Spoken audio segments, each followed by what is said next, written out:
राहत दिंदौरी ने कहा था कि लगेगी आग तो आएंगे घर कई जद में, यहाँ पे सिर्फ हमारा मकान थोड़ी है। जी जनाब, ये वीडियो श्रीलंका की नहीं बल्कि अपने ही हिंदुस्तान की है।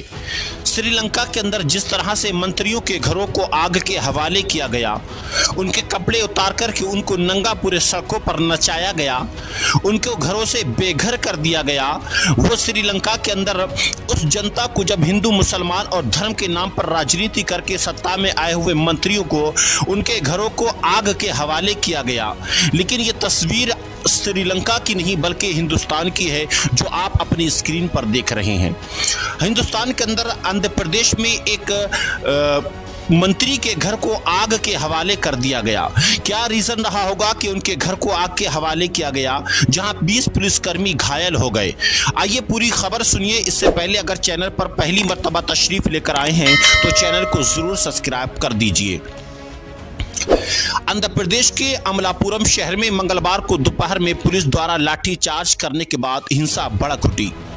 वहां भीड़ नवनिर्मित कोनासीमा जिले का नाम बदलकर वीआर अंबेडकर कोनासीमा जिला करने के प्रस्ताव का विरोध कर रही थी। हिंसा में परिवहन मंत्री पिनिपे विश्वरूपु के घर को आग के हवाले कर दिया गया। पुलिस ने मंत्री और उनके परिवार को सुरक्षित निकाल लिया। प्रदर्शनकारियों ने एक पुलिस वाहन और एक शिक्षण संस्थान की बस को भी आग के हवाले कर दिया। प्रदर्शनकारियों की ओर से किए गए पथराव से कई पुलिसकर्मी घायल हो गए। राज्य के गृह मंत्री तानेती वनिता ने आरोप लगाया कि कुछ राजनीतिक पार्टियां और असामाजिक तत्वों ने आगजनी के लिए भड़काया। उन्होंने कहा कि दुर्भाग्यपूर्ण घटना है। करीब 20 पुलिसकर्मी घायल और चोटिल हो गए हैं। हम मामले की जांच करेंगे और दोषियों को न्याय के कटघरे में लाएंगे। यानी कि जब अपने घर को आग लगी तब याद आया कि ये कौन दोषी हैं। उस वक्त इनको याद नहीं आ रहा था और हिंदुस्तान की राजनीति उस वक्त याद नहीं आ रही थी जब हिंदुस्तान के अंदर नामकरण को लेकर के जिस तरीके से राजनीति की गई, जहां मुसलमानों के नाम पर अगर कोई गली का नाम है या किसी शहर का नाम है उसको तब्दील कर दिया गया। लेकिन एक शहर का नाम चेंज करने से, बदलने से भीड़ द्वारा मंत्री के घर को आग के हवाले कर दिया गया।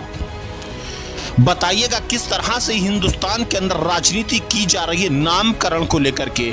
अब हिंदुस्तान के मंत्री संतरी भी नहीं बच पा रहे हैं। तो किसी ने कहा था कि जनता को उस वक्त तक आप मूर्ख बनाइएगा जब तक जनता आपके काले कारनामों को ना जानती हो।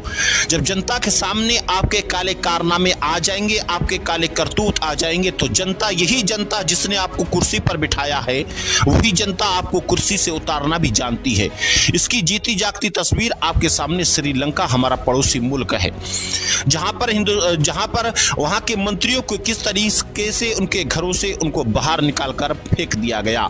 तो कहा था राहत दिंदौरी ने, वही शेर के लगेगी आग तो आएंगे घर कई जद में, यहाँ पे सिर्फ हमारा मकान थोड़ी है।